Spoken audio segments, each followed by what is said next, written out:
दोस्तों नमस्कार, बहुत स्वागत है आपका आज की इस वीडियो में।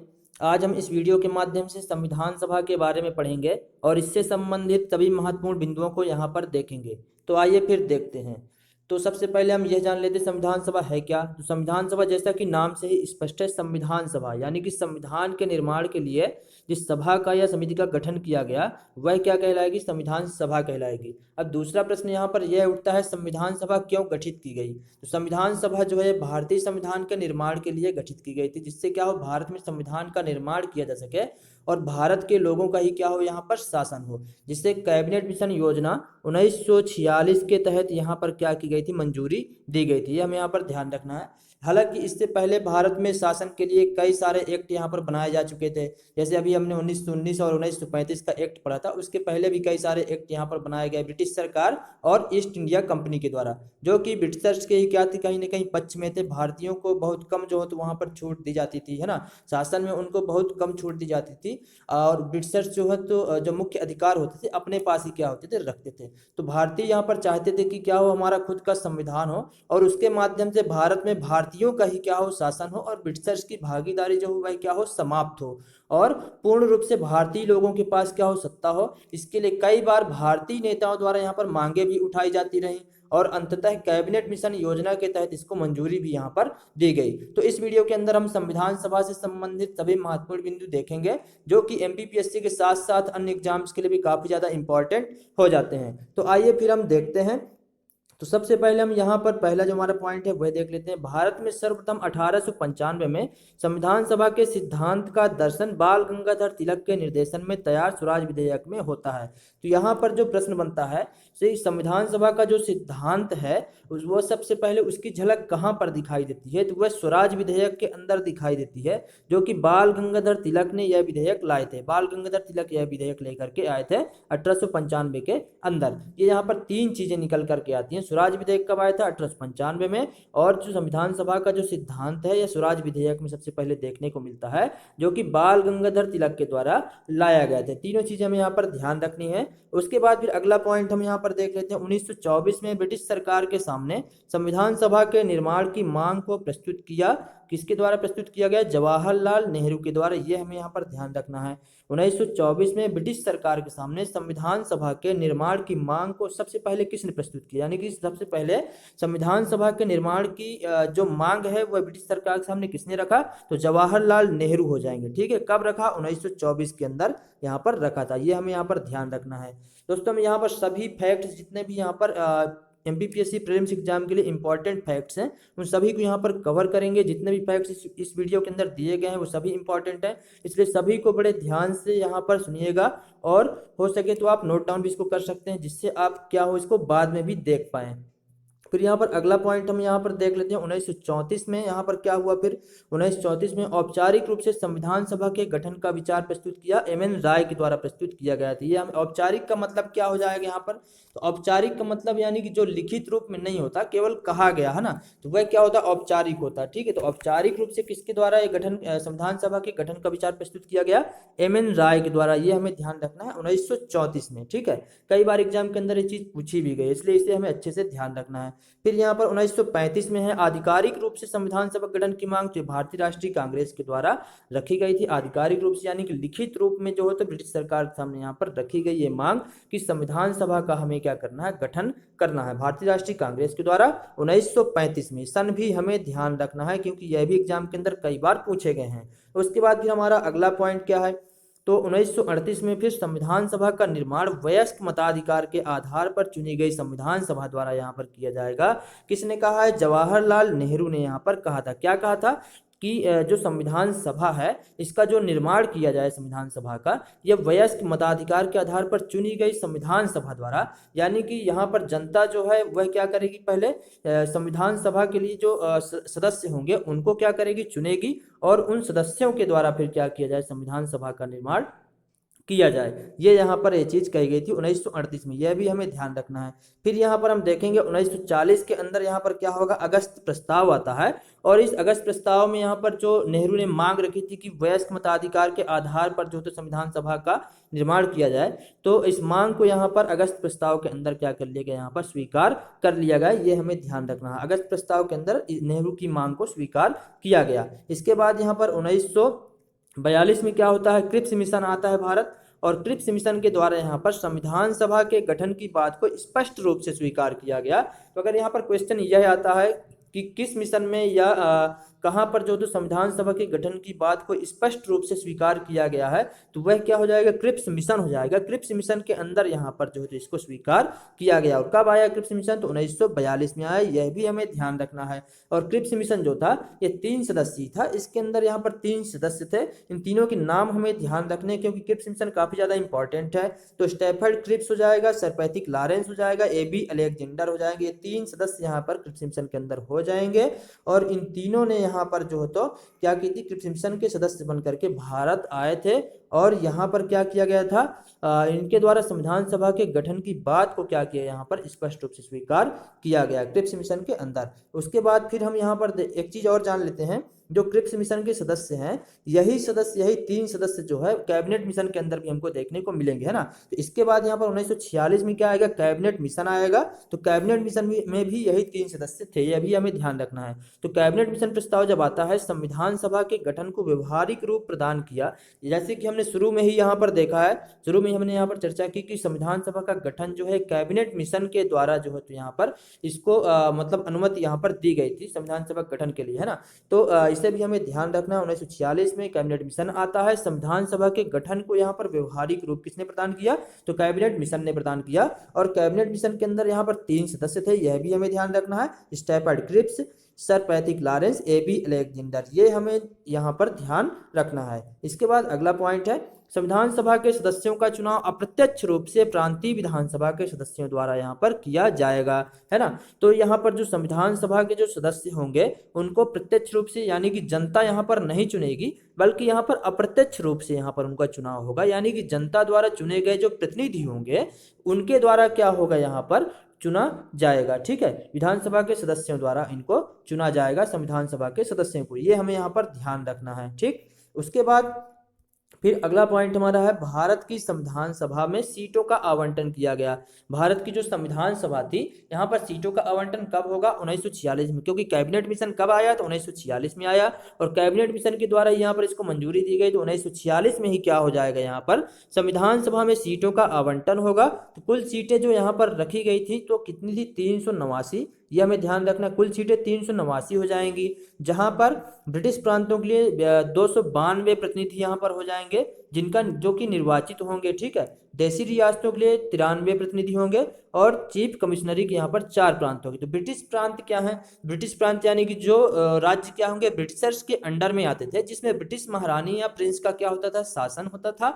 इन्हें सामूहिक रूप से ब्रिटिश भारत यहाँ पर कहा जाता था। और इनकी जो संख्या होती थी ब्रिटिश प्रांतों की, वो कितनी थी उस समय, तो यहाँ पर 11 ब्रिटिश प्रांत यहाँ पर भारत के अंदर थे। ठीक है, ये हमें यहाँ पर ध्यान रखना है। ठीक है, और जो ब्रिटिश प्रांतों के 11 प्रांत थे यहाँ पर, ब्रिटिश प्रांत, तो इनके अंदर यहाँ पर 292 प्रतिनिधि यहाँ से आएंगे। ठीक है, जो कि निर्वाचित होकर के आएंगे, यानी कि उनको जनता द्वारा चुना जाएगा, फिर यहाँ पर ये आएंगे। ठीक, और उसके बाद है देशी रियासतें। देशी रियासतें क्या थी, तो देशी रियासतें जो है, यानी जो हमारे देश के अंदर यहाँ पर जो राजा महाराजा होते थे, तो उनका जहाँ पर शासन होता था, वो यहाँ पर देशी रियासतें होती थी। ठीक है, तो वो राजा महाराजा क्या करेंगे, वह मतलब अब उनके द्वारा मनोनीत किया जाएगा, वहाँ पर सदस्यों को चुना नहीं जाएगा। ठीक है, वह किसी सदस्य को मनोनीत करके, यानी कि वह बोल देंगे कि हमारी तरफ से जो तो ये बंदा क्या होगा, मनोनीत किया जाता है प्रतिनिधि के रूप में, तो वही क्या होगा, वहाँ पर आएगा। ठीक, फिर चीफ कमिश्नरी जो है, तो चीफ कमिश्नरी यानी कि जो ऐसे राज्य जो चीफ कमिश्नर के अधीन होते थे। चीफ कमिश्नर एक मतलब यहाँ पर पद होता था, अधिकारी नियुक्त किया जाता था गवर्नर जनरल इन काउंसिल के द्वारा। तो यहाँ पर जो है तो वह स्वतंत्र रूप से क्या करता था, शासन करता था, और अधिकार, उसको कुछ अधिकार यहाँ पर गवर्नर जनरल इन काउंसिल के द्वारा यहाँ पर दिए जाते थे। तो वह चीफ कमिश्नर यहाँ पर कहलाएंगे। ठीक है, तो इसके अंदर में यहाँ पर 4 प्रांत आते थे, और प्रत्येक प्रांत से यहाँ पर एक एक प्रतिनिधि होगा। तो 4 प्रतिनिधि यहाँ पर होंगे, चीफ कमिश्नरी के अंदर से यहाँ पर होंगे, जो कि निर्वाचित होकर के यहाँ पर आएंगे। ठीक, यहाँ पर हमें देखिए ब्रिटिश प्रांत जो है यहाँ पर इनमें से निर्वाचित होकर के आ रहा है और चीफ कमिश्नरी से निर्वाचित होकर के आ रहे हैं, जबकि देसी रियासतों से क्या होंगे, मनोनीत होकर के आएंगे। ये हमें यहाँ पर ध्यान रखना, ठीक है। उसके बाद यहाँ पर आगे देख लेते हैं फिर, तो प्रांतीय विधान परिषदों के लिए जो निर्वाचन यहाँ पर किए जाएंगे 292+4, है ना। जैसे ब्रिटिश प्रांत और चीफ कमिश्नरी से केवल निर्वाचित होकर के आ रहे हैं, तो वही यहाँ पर 292+4 यहाँ पर हो जाएंगे। जहाँ पर सामान्य सीटें जो होगी 213 होंगी, सिख के लिए 4 होंगी और मुस्लिम के लिए यहाँ पर 79 यहाँ पर रखी गई। ये हमें ध्यान देना, ठीक। फिर हम यहाँ पर देखते हैं अब संविधान सभा के लिए जो यहाँ पर चुनाव होंगे, तो चुनाव के क्या परिणाम रहे, कौन कौन सी पार्टी यहाँ पर जीत करके आती है चुनावों में, तो यहाँ पर देख लेते हैं। तो कांग्रेस की यहाँ पर 208 सीटें यहाँ पर आती हैं, मुस्लिम लीग की 73 सीटें आती हैं, निर्दलीय यहाँ पर 8 आते हैं और बाकी यहाँ पर और भी आते हैं जहाँ पर एक एक आते हैं। तो मुख्य रूप से हमें यह यहाँ पर दो यहाँ पर ध्यान रखना है, तो मुस्लिम लीग के 73 और कांग्रेस के जो 208 है ना, तो यहाँ पर ये हमें ध्यान रखना दोनों चीजें, ठीक है। उसके बाद यहाँ पर आगे फिर देख लेते हैं और जहाँ पर एक एक लोग जीत करके आए, यूनियनिस्ट पार्टी से एक आया, यूनियनिस्ट मुस्लिम से यहाँ पर एक आया, यूनियनिस्ट अनुसूचित जाति से एक आया, कृषक प्रजा पार्टी थी यहाँ से एक आया, अछूत जाति संघ यहाँ से भी एक आया, है ना। तो साम्यवादी सिख साम्यवादी से एक आया और सिख कांग्रेस से भी यहाँ पर एक आता है, ठीक है। तो यहाँ पर हमें ध्यान रखना है कांग्रेस और जो यहाँ पर मुस्लिम लीग था उसका हमें ध्यान रखना, बाकी निर्दलीय 8 थे और बाकी में यहाँ पर क्या थे, एक एक थे, तो इनको ध्यान रखने की जरूरत यहाँ पर नहीं है, ठीक। इसके बाद फिर हम यहाँ पर देखते हैं संविधान सभा में यहाँ पर 12 महिलाएं भी चुनी गई थी। कौन कौन थी, तो 12 में जो प्रमुख हैं, जो कि एग्जाम में कई बार पूछी गई हैं और पूछे भी जाते हैं, तो उनको हमने यहाँ पर लिखा है और यही बार बार क्या होते हैं, रिपीट होते हैं एग्जाम के अंदर, तो इनको हमें ध्यान रखना, ठीक है। तो कुल मिलाकर के 12 महिलाएं संविधान सभा के अंदर यहाँ पर चुनी गई हैं, जिसमें प्रमुख जो है वो हम देख लेते हैं। तो यहाँ पर सरोजनी नायडू थी, हंसा मेहता, दुर्गाबाई देशमुख, सुचेता कृपलानी, विजय लक्ष्मी पंडित, अमृता कौर और बेगम एजाज रसूल, ये सातों के ही नाम हमें ध्यान रखने हैं। तो इनको आप नोट भी कर सकते हैं क्योंकि एग्जाम के अंदर कई बार ये पूछे जाते हैं, ठीक है। फिर हम देख लेते हैं अनुसूचित जाति जो थी उनके लिए कितनी सीट थी, तो 26 सदस्य यहाँ पर अनुसूचित जाति के थे और अनुसूचित जनजाति के यहाँ पर 33 हो जाएंगे, 33 यहाँ पर अनुसूचित जनजाति के हो जाएंगे, इनको भी हमें ध्यान रखना है, ठीक है। उसके बाद यहाँ पर देखते हैं जिन्होंने संविधान सभा की सदस्यता को क्या कर दिया था, ठुकरा दिया था, यानी कि उन्होंने संविधान सभा की सदस्यता को लेने से मना कर दिया, तो वह दो लोग थे, एक तो तेज बहादुर सप्रू और दूसरे जयप्रकाश नारायण हो जाएंगे, ठीक है। तेज बहादुर, ऐसे इनको याद रखने के लिए हम ऐसे यहाँ पर लॉजिक के थ्रू या ट्रिक के थ्रू इनको हम याद कर सकते हैं। जैसे मान लेते हैं हम यहाँ पर तेज बहादुर सप्रू, ये क्या थे, काफी तेज थे, इन्होंने अपना तेज दिखाया और सदस्यता क्या कर दिया, इन्होंने ठुकरा दिया, है ना। इस तरह जयप्रकाश नारायण को भी हम क्या कर लेंगे, यहाँ पर ध्यान रखेंगे, ठीक। उसके बाद हम आगे देखते हैं फिर एकमात्र रियासत जिसने संविधान सभा के में भाग लेने से यहाँ पर इंकार कर दिया, तो कौन हो जाएगा, हैदराबाद। हैदराबाद रियासत जो थी उसने संविधान सभा में भाग लेने से क्या कर दिया था, यहाँ पर इंकार कर दिया था, है ना। और किसी भी देशी रियासत में संविधान सभा के गठन के समय अपने सदस्य नहीं भेजे, मतलब कि जो देशी रियासतें थी यहाँ पर 93 देशी रियासतें थी, तो इन्होंने क्या किया था, किसी भी देशी रियासत ने यहाँ पर अपने सदस्य यहाँ पर नहीं भेजे थे संविधान सभा के अंदर, है ना। क्योंकि उनको कहा जाए तो एक डर था कि कहीं मतलब हमारे ऊपर भी जो तो एक मतलब शासन हो जाएगा, वो अपना स्वतंत्र रूप से क्या करना चाहते थे, शासन करना चाहते थे, इसलिए अपने प्रतिनिधि वो यहाँ पर नहीं भेजेंगे, ये हमें ध्यान रखना, ठीक। उसके बाद फिर हम यहाँ पर देखेंगे B.R. अम्बेडकर जो थे वह क्या थे, पहले पूर्वी बंगाल से निर्वाचित हुए और उसके बाद जब देश का विभाजन हो जाता है, भारत और पाकिस्तान यहाँ पर मतलब दो भागों में क्या होगा, डिवाइड हो जाएगा, तो यहाँ पर क्या होगा, बंबई से इनको चुना जाएगा, बाबा साहब अम्बेडकर को, ये हमें यहाँ पर ध्यान रखना है। बाबा साहब अम्बेडकर पहले कहाँ से चुने गए, तो ये चुने गए थे पूर्वी बंगाल से, और जब देश का विभाजन हो जाएगा यानी कि भारत और पाकिस्तान बन जाएगा, तो बंबई से क्या होगा, इनका निर्वाचन होगा, ये हमें यहाँ पर ध्यान रखना है, ठीक। पारसी समुदाय का प्रतिनिधित्व यहाँ पर कौन किया था संविधान सभा के अंदर, तो PH मोदी हो जाएंगे, ठीक है। पारसी समुदाय के लिए पा से पारसी और पा से पी से PH मोदी हो जाएगा, ठीक। पी से पारसी और पी से PH मोदी यहाँ पर हो जाएगा, इस तरह से हम इसको ध्यान रख लेंगे। फिर यहाँ पर एंग्लो इंडियन समुदाय का प्रतिनिधित्व किसने किया, तो फ्रैंक एंथोनी हो जाएगा, है ना। एंग्लो इंडियन, तो एंग्लो इंडियन कौन होते हैं, तो ऐसा व्यक्ति जो भारत में रहता है और उसके पूर्वज यानी कि जो पुरुष है या पिता यूरोपियन हो या मुख्य रूप से क्या हो, ब्रिटिश मूल के हो, तो यानी कि जो भारतीय मूल का है और भारत में क्या कर रहा है, काम कर रहा है ना, तो वह जो तो यहाँ पर हो जाएगा। यानी कि जैसे यहाँ पर भारत की कोई मतलब महिला हो और ब्रिटिशर्स जो है वह क्या हो, पुरुष हो, तो उसका विवाह क्या हो, भारतीय महिला से हो जाए और भारत में ही उसकी जो संतानें होंगी वो क्या भारत में ही क्या हो रहे हैं, यहाँ पर रह रहे हैं, तो वह जो यहाँ पर एंग्लो इंडियन के अंदर आ जाएंगे। ठीक है, इसके बाद यहाँ पर संविधान सभा में शामिल नहीं हुए, कौन कौन नहीं शामिल हुए थे? तो महात्मा गांधी और मोहम्मद अली जिन्ना, इन दोनों का नाम हमें ध्यान रखना है, क्योंकि ऐसे टाइप के क्वेश्चन एग्जाम के अंदर जरूर पूछे जाते हैं। तो संविधान सभा में कौन नहीं शामिल हुआ? तो महात्मा गांधी और मोहम्मद अली जिन्ना हो जाएंगे। ठीक है, उसके बाद यहाँ पर आगे देख लेते हैं संविधान सभा की पहली बैठक कब की गई? तो पहली बैठक, चूंकि कैबिनेट मिशन आया 1946 में, तो 1946 में ही पहली बैठक होगी। 9 दिसंबर 1946 को संविधान सभा की पहली बैठक हुई, जो कि कहाँ पर हुई थी? नई दिल्ली के अंदर यहाँ पर इसका आयोजन किया गया था। ठीक है, यह भी हमें ध्यान रखना है। संविधान सभा की पहली बैठक 9 दिसंबर 1946 को नई दिल्ली के अंदर यहाँ पर इसका आयोजन किया गया। इसके बाद यहाँ पर आगे देखते हैं मुस्लिम लीग के सदस्य बैठक में क्या होंगे? शामिल नहीं होंगे, है ना। तो मुस्लिम लीग के जो सदस्य थे, यह क्या थे? इनकी एक मांग थी अलग, क्योंकि यह चाहते थे कि हमको एक मतलब अलग देश बना करके दिया जाए, पाकिस्तान जो कि बना हुआ है ना। तो ये यह चाहते थे, तो इसलिए क्या होंगे? बैठक में यहाँ पर शामिल नहीं होते हैं। ठीक है, कौन नहीं शामिल होगा? अगर क्वेश्चन आता है संविधान सभा के अंदर यहाँ पर बैठक में कौन शामिल नहीं होता है, किसके सदस्य शामिल नहीं होते हैं, तो वह हो जाएगा कौन? मुस्लिम लीग यहाँ पर हो जाएगा। ठीक, इसके बाद यहाँ पर कुल 211 सदस्यों ने संविधान सभा के अंदर यहाँ पर पहली बैठक में यहाँ पर भाग लिया था। ये हमें ध्यान रखना, कितने लोगों ने भाग लिया? 211 लोगों ने यहाँ पर भाग लिया था। फिर यहाँ पर आगे देख लेते हैं संविधान सभा के अस्थायी अध्यक्ष कौन बने, है ना। तो यहाँ पर जब संविधान सभा का यहाँ पर आयोजन किया जाएगा, संविधान सभा जब यहाँ पर गठित की गई, तो यहाँ पर किसी न किसी को अध्यक्ष भी बनाया जाएगा। तो किसको बनाया गया? डॉक्टर सच्चिदानंद सिन्हा को सबसे पहले यहाँ पर अध्यक्ष बनाया गया था, लेकिन यह अस्थायी अध्यक्ष यहाँ पर बने थे, केवल 2 दिन ही यह रहे थे। तो इन्हें हमें ध्यान रखना है, कई बार एग्जाम के अंदर ये पूछा गया है और अभी भी ये पूछा जाएगा, कई बार पूछा जाता है। ठीक है, 2 क्वेश्चन यहाँ पर जरूर पूछे जाते हैं, संविधान सभा का अस्थायी अध्यक्ष और स्थायी अध्यक्ष, दोनों को ही ध्यान रखना। अस्थायी सच्चिदानंद सिन्हा हो जाएंगे और स्थायी अध्यक्ष जो यहाँ पर बने थे डॉक्टर राजेंद्र प्रसाद यहाँ पर हो जाएंगे। और यहाँ पर 2 उपाध्यक्ष बने थे, कौन? एच.सी. मुखर्जी और टी.टी. कृष्णमाचारी, इन दोनों का हमें ध्यान रखना है। ठीक है, अध्यक्ष और उपाध्यक्ष दोनों चीजों को ध्यान रखना है। हो सके तो आप इसको नोट कर लीजिए, जिससे आप क्या हो इसे बाद में देख सकें। फिर यहाँ पर देखते हैं इसके संवैधानिक सलाहकार कौन बने थे संविधान सभा के। संवैधानिक सलाहकार यहाँ पर बने थे वी.एन. राव। संवैधानिक सलाहकार कौन बने? वी.एन. राव यहाँ पर बने। संविधान सभा की कार्यवाही का प्रारंभ कब हुआ? 13 दिसंबर 1946 को पंडित जवाहरलाल नेहरू द्वारा उद्देश्य प्रस्ताव प्रस्तुत करके यहाँ पर किया गया था। उद्देश्य प्रस्ताव क्या है? तो भारत के संविधान के मूल आदर्शों की जो रूपरेखा है, यानी कि स्ट्रक्चर या ढांचा है, जिसके तहत संविधान के कार्यों को किया जाएगा, है ना, तो वह क्या हो जाएगा? यहाँ पर उद्देश्य प्रस्ताव यहाँ पर कहलाएगा। ठीक है, तो उद्देश्य प्रस्ताव प्रस्तुत करके पंडित जवाहरलाल नेहरू द्वारा यहाँ पर संविधान सभा की कार्यवाही का क्या किया गया? प्रारंभ यहाँ पर किया गया 13 दिसंबर 1946 को। फिर यहाँ पर उद्देश्य प्रस्ताव जो है इसको स्वीकृति कब दी गई? तो 22 जनवरी 1947 को दी जाएगी, लगभग यहाँ पर दिसंबर जनवरी, यानी कि 1 महीने बाद, 1 महीने से कुछ ज्यादा समय है, तो यहाँ पर लगभग 1 महीने बाद जो है यहाँ पर क्या किया जाएगा?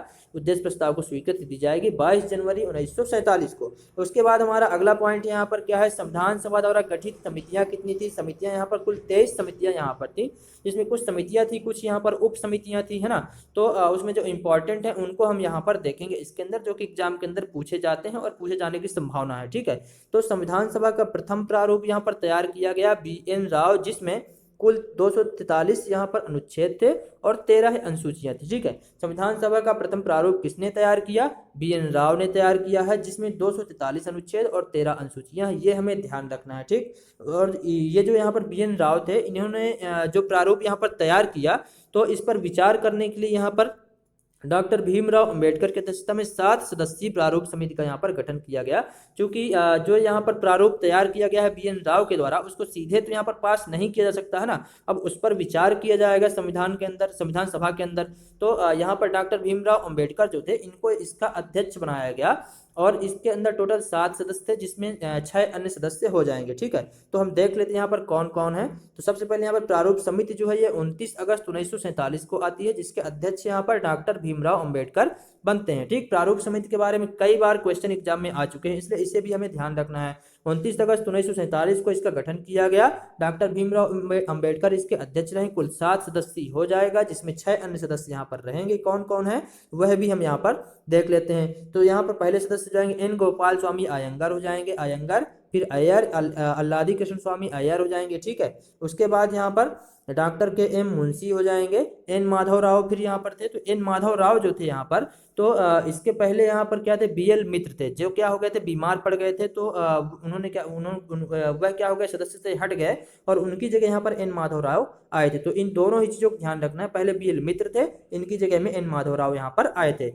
इसके बाद में यहाँ पर टीटी कृष्णमाचारी बनते हैं, जिनसे पहले यहाँ पर डीपी खेतान हुआ करते थे। डीपी खेतान की क्या हो गई, मृत्यु हो गई थी, तो इनके बाद जो हो तो टीटी कृष्णमाचारी को यहाँ पर सदस्य बनाया गया। तो दोनों की यहाँ पर ध्यान रखना, पहले डीपी खेतान थे, इनकी जगह में किसको बनाया गया, तो टीटी कृष्णमाचारी को यहाँ पर सदस्य बनाया गया। ठीक, उसके बाद यहाँ पर सैयद मोहम्मद सादुल्ला बने सदस्य, है ना। तो इस तरह यहाँ पर 6 सदस्य क्या हो जाते हैं, पूरे हो जाते हैं। दोस्तों अगर यदि ये क्या हो, नाम याद नहीं होते तो इनके शार्ट में क्या हो, नाम याद कर लेते हैं। जैसे यहाँ पर सैयद मोहम्मद सादुल्ला है तो सैयद याद कर लीजिए या सादुल्ला याद कर लीजिए ना। टीटी कृष्णमाचारी केवल टीटी याद कर लीजिए, है ना। एन माधव राव तो माधव राव याद कर लीजिए, के मुंशी तो मुंशी याद कर लीजिए। इस तरह से आप क्या कर सकते हैं, इनके नाम यहाँ पर याद कर सकते हैं आसानी से। इसके बाद फिर हम यहाँ पर देखते हैं डॉक्टर भीमराव अंबेडकर द्वारा संविधान सभा द्वारा संविधान को पारित करने का प्रस्ताव रखा गया। ठीक, तो संविधान सभा को पारित करने का प्रस्ताव किसके द्वारा रखा गया, तो डॉक्टर भीमराव अंबेडकर के द्वारा। किसके द्वारा, डॉक्टर भीमराव अंबेडकर के द्वारा यहाँ पर संविधान को पारित करने का प्रस्ताव रखा गया था। ठीक है, कब रखा गया, तो 26 नवंबर 1949 को। कब रखा गया, 26 नवंबर 49 को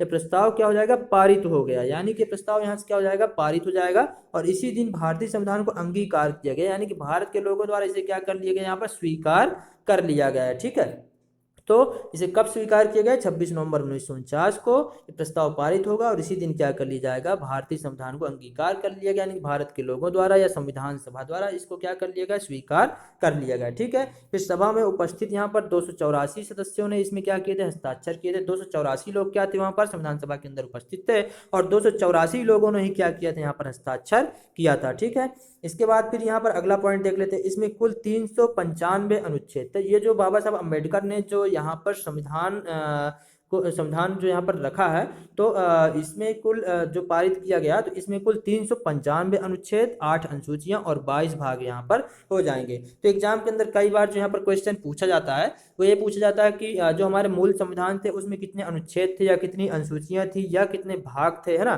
तो मूल संविधान में 395 अनुच्छेद हो जाएंगे, 8 अनुसूचियां हो जाएंगी और 22 भाग यहाँ पर हो जाएंगे। ठीक, ये हमें यहाँ पर ध्यान रखना है। फिर संविधान कब लागू हुआ, तो संविधान लागू होगा 26 जनवरी 1950 को। संविधान कब लागू होगा, तो 26 जनवरी 1950 को लागू होगा। देखिए यहाँ पर हम दो चीजें बड़ी आसानी से याद कर लेते हैं। एक तो यहाँ पर संविधान जो है इसका प्रस्ताव कब पारित होगा, तो इसका 26 नवंबर 1949 को प्रस्ताव पारित होगा और ठीक 2 महीने बाद यानी कि नवंबर से दिसंबर, दिसंबर से जनवरी, तो 26 जनवरी 1950 को क्या होगा, यहाँ पर संविधान लागू हो जाएगा। और इसके 2 दिन पहले यहाँ पर क्या होगी, संविधान सभा की अंतिम बैठक होती है 24 जनवरी 1950 को। ठीक, तो 3 चीजें इस तरह हम क्या कर लेंगे, सीरियल वाइज तरीके से हम इसको याद कर सकते हैं। इसके बाद यहाँ पर आगे देख लेते हैं। फिर हम भारतीय संविधान के निर्माण में कुल कितना समय लगा, तो यहाँ पर जो समय लगा था वह यहाँ पर लग गया था 2 वर्ष 11 माह और 18 दिन का समय यहाँ पर लगा था। ठीक है, यह भी हमें ध्यान रखना है, यह भी एग्जाम में पूछा जा चुका है पहले। तो 2 वर्ष 11 माह और 18 दिन का समय यहाँ पर संविधान के निर्माण में यहाँ पर लगा था। ठीक है, और यहाँ पर संविधान सभा के कुछ अन्य कार्य हैं, उनको भी हम यहाँ पर देख लेते हैं। तो 24 जनवरी 1950 को राष्ट्रगान और राष्ट्रगीत यहाँ पर बनाया गया। राष्ट्रगान यानी कि जनगण मन और राष्ट्रगीत यानी कि वंदे मातरम, है ना। 24 जनवरी 1950 को इसको भी क्या किया गया, यहाँ पर स्वीकार किया गया और इसे यहाँ पर राष्ट्रगान राष्ट्रगीत क्या किया गया, घोषित किया गया 24 जनवरी 1950 को। ठीक, फिर यहाँ पर 22 जुलाई 1947 को राष्ट्रध्वज को अपनाया गया और 1949 में राष्ट्रमंडल में भारत की सदस्यता मिली। तो राष्ट्रमंडल क्या है, राष्ट्रमंडल यानी कि ये उन देशों का समूह है जहां पर कभी क्या थे, ब्रिटिशर्स का औपनिवेशिक शासन हुआ करता था और बाद में ये देश क्या हो जाते हैं, स्वतंत्र हो जाते हैं, तो वह राष्ट्रमंडल के अंदर क्या हो जाएंगे, रजिस्टर हो जाएंगे, ना। तो वही देश क्या है, राष्ट्रमंडल के अंदर यहाँ पर आते हैं, जो कभी क्या हुआ करते थे, जहां पर कभी ब्रिटिश शासन हुआ करता था या ब्रिटिश औपनिवेशिक निवेश वहां पर हुआ करता था। ठीक है, तो राष्ट्रमंडल में भारत की सदस्यता कब हुई, तो 1949 में, क्योंकि भारत में भी क्या था, ब्रिटिशर्स का शासन था, है ना। तो यहाँ पर यह भी क्या हो जाएगा, राष्ट्रमंडल के अंदर यहाँ पर आ जाएगा। ठीक है, उसके बाद फिर यहाँ पर हम आगे देख लेते हैं। 24 जनवरी 1950 को डॉक्टर राजेंद्र प्रसाद भारत के पहले राष्ट्रपति बने थे। ठीक, फिर यहाँ पर हम आगे देख लेते हैं संविधान निर्माण के प्रमुख जो समितियां हैं और उनके जो अध्यक्ष रहे हैं, जो कि एग्जाम के अंदर कई बार पूछे जाते हैं, उन्हें हम यहाँ पर देख लेते हैं। सबसे इंपॉर्टेंट जो है प्रारूप समिति है ना, डॉक्टर भीमराव अंबेडकर हो जाएंगे, जहाँ पर 6 अन्य सदस्य थे। टोटल कितने सदस्य थे? तो 7 सदस्य, जिसको हम अभी पहले पढ़ चुके हैं। ठीक है। फिर यहाँ पर संघ शक्ति समिति आती है, तो यहाँ पर जवाहरलाल नेहरू हो जाएंगे, और संघ संविधान समिति जवाहरलाल नेहरू हो जाएंगे, है ना। अगर संघ आता है तो संघ से हमें ध्यान रखना है कौन? जवाहरलाल नेहरू। दोनों में ही संघ में कौन है? जवाहरलाल नेहरू हो जाएंगे। ठीक। फिर राज्य समिति आती है यहाँ पर, तो राज्य समिति में कौन हो जाएंगे? यहाँ पर जवाहरलाल नेहरू हो जाएंगे। राज्य समिति में कौन हो जाएगा? तो जवाहरलाल नेहरू यहाँ पर हो जाएंगे। ये हमें यहाँ पर ध्यान रखना। ठीक है। प्रांतीय समिति में कौन हो जाएगा? तो सरदार वल्लभ भाई पटेल हो जाएंगे। तो यहाँ पर दो चीजें हैं, राज्य और प्रांत, है ना। राज्य और प्रांत, राज्य में ध्यान रखना जवाहरलाल नेहरू, और प्रांतों में ध्यान रखना सरदार वल्लभ भाई पटेल। ठीक। इसके बाद यहाँ पर मूल अधिकार एवं अल्पसंख्यक समिति जो है, इसमें कौन हो जाएगा? इसका अध्यक्ष सरदार वल्लभ भाई पटेल को बनाया गया है। और यहाँ पर मूल अधिकार एवं अल्पसंख्यक उप समिति जो बनी थी, तो यहाँ पर कौन कौन हो जाएंगे? जेबी कृपलानी यहाँ पर हो जाएंगे। ठीक है। समिति के अंदर सरदार वल्लभ भाई पटेल, उप समिति में जेबी कृपलानी हो जाएंगे। ठीक है। इसके बाद यहाँ पर झंडा समिति आती है। झंडा समिति में यहाँ पर डॉक्टर राजेंद्र प्रसाद हो जाएंगे। झंडा समिति में कौन हो जाएगा? डॉक्टर राजेंद्र प्रसाद हो जाएंगे। ठीक। फिर देशी रियासत समझौता समिति, यानी कि देशी रियासतों से समझौता करने के लिए जो समिति बनाई गई है, उनको मतलब कि भारत के अंदर ही उनको क्या कर दिया है? मिला लिया जाए, है ना। भारत के अंदर उनको क्या कर मिला लिया जाए, तो देशी रियासतों को, तो वह क्या हो जाएंगे? यहाँ पर डॉक्टर राजेंद्र प्रसाद उसके अध्यक्ष यहाँ पर बनाए गए थे। ठीक है। फिर यहाँ पर संचालन एवं नियम समिति, ये भी डॉक्टर राजेंद्र प्रसाद हो जाएंगे। कार्य संचालन समिति, ये भी कौन हो जाएंगे? Doctor K M. मुंशी हो जाएंगे। कार्य संचालन के कौन हो जाएंगे? Doctor K M. मुंशी। और संचालन एवं नियम के कौन हो जाएंगे? डॉक्टर राजेंद्र प्रसाद। तो इस तरह से हम इनको यहाँ पर याद कर लेंगे दोस्तों। ठीक है दोस्तों, यदि वीडियो अच्छा लगा हो, वीडियो को लाइक करें, दोस्तों को शेयर करें, और यदि चैनल पर आप पहली बार हैं तो चैनल को सब्सक्राइब करें।